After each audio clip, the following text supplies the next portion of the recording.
everyone, welcome back to Gamed, our 6-month project where my sister and I make a game a month and share our journey with you all. This month we worked on our second game.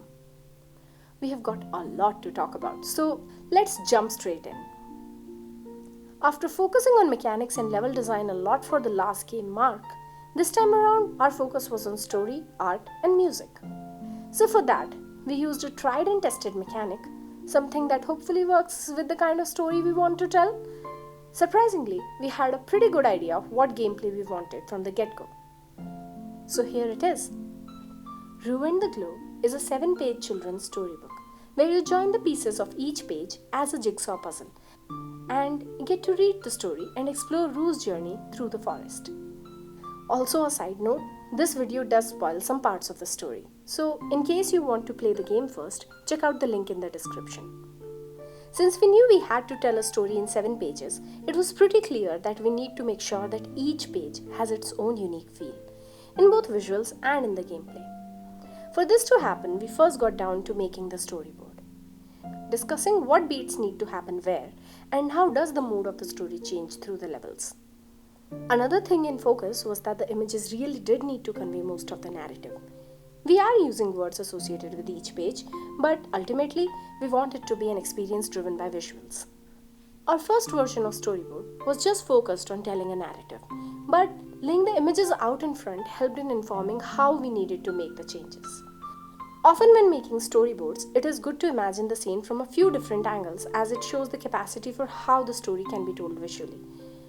In our final storyboard, the flow was going from the smallest possible size to taking almost the full screen in the last frame. Once we had the storyboard down, the second thing was to create the character of Rue. We want her to feel playful, childlike, innocent, but also adventurous. To convey these traits, we decided to give her tiny little pigtails, shorts, and an oversized sweatshirt. And she has flaming red hair, something that really goes well with the yellow of the glowfly.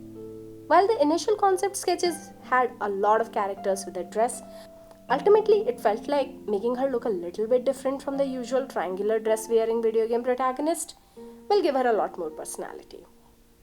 Once the character was created, all that was left was to render out the individual scenes, which proved to be the most time-consuming but also the most rewarding part of the whole game-making process, because it created the feel for the game. There are a lot of gradients and a lot of similar but not quite same colors in these puzzles. That is because jigsaw puzzles as a mechanic require you to think more carefully and deeply about the visuals of the puzzles you are creating. And we wanted to make sure that that experience is translated in our game as well. Hence, a lot of repeating patterns, similar but different enough colors, and the use of directional elements like the tree trunks or the waves in the sky. The most difficult part was creating scenes which worked as a 100-piece puzzle and still read as a cohesive scene when you saw it finished. Ultimately, I do think we were able to strike a pretty good balance of playable puzzle and narrative experience. The UI for this game has this handwritten feel, so we wanted to add a wiggle animation to it. Initially, we thought of doing it as a frame-by-frame animation, but our brother Devanshu helped us use Unity's shader graph to automate the whole thing by manipulating the textures based on some noise and time, and voila, it wiggles! Though we had a story progression throughout the levels, the gameplay was still very much a priority. Our first idea was to cut the puzzle into all sorts of crazy shapes. Though we had a quick look at the calendar and decided it was better for the game feel that the pieces are shapes made out of squares. This ended up looking pretty as well as simple. As for difficulty, initially we thought we can just increase the number of pieces as the levels go on, but that didn't feel right. Because there will be people who just want to know the final panel story but are just stuck trying to solve a 300-piece puzzle. Also, since this is a children's book, it would probably just be better if we let the players pick the difficulty for themselves. So a 5-year-old can choose to solve the 25-piece puzzle and get to enjoy the whole thing. Now, let's jump into how we made the puzzle and all the tiny decisions that went into it. Jigsaw puzzles usually have a reference image and also the edge pieces are easily identifiable. But in our case, both can't happen. All our pieces have straight edges and, well, giving the reference images would kind of spoil the whole story aspect of it. So, to still give the player a bit of image as anchor, we ended up giving the frame of the image as a starting guide. We decided on a pretty simple flow. You make the puzzle on the left and the pieces are placed on the right hand side of the screen. We quickly implemented a scroll so that the pieces aren't just all jumbled up everywhere. Though we realized, especially for the levels with big pieces, you only get to see a few of them at a time on the screen. Our first thought was to add a 2-column scroll, though the implementations we came up with seemed a little too cumbersome and hacky. Eventually, we decided to scale the pieces down in the scroll so you see more of them on the screen at a time. We did this just for visibility, though we ended up really liking the effect of the size increase when you pick them up. Music in a game is something that can make the game come alive, and we knew that it would be a super important part of this game for us. Since this is inspired by a children's book, we wanted it to feel pleasant, gentle, and innocent. To convey this feeling, we went with music that sounds like a mixture of a lullaby and a nursery rhyme.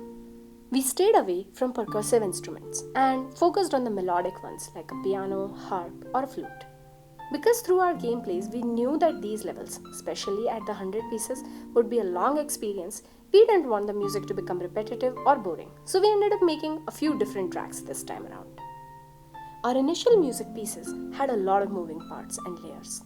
But the more we played around with it, the more it became clear that less is more. The simpler the track, the better it went with the game. Whew, that was a lot of things. But yay, we finally made it! And we are really happy with how the whole thing turned out. After struggling so much with level design and progression for Mark last month, this time around our first priority was to give thought to the level structure and progression. Even though the mechanics for this game are really simple, focusing on level structure beforehand still helped and made the whole thing simpler to work on. This time around, we were also much tighter with the scope, and most of the ideas we initially decided on, we ended up putting in the game. It was also really fun to put the tiny final touches like UI animation, which really helped bring the game to life. We thoroughly enjoyed solving completely different kinds of problems this time around, as we focused on music, art, and narrative.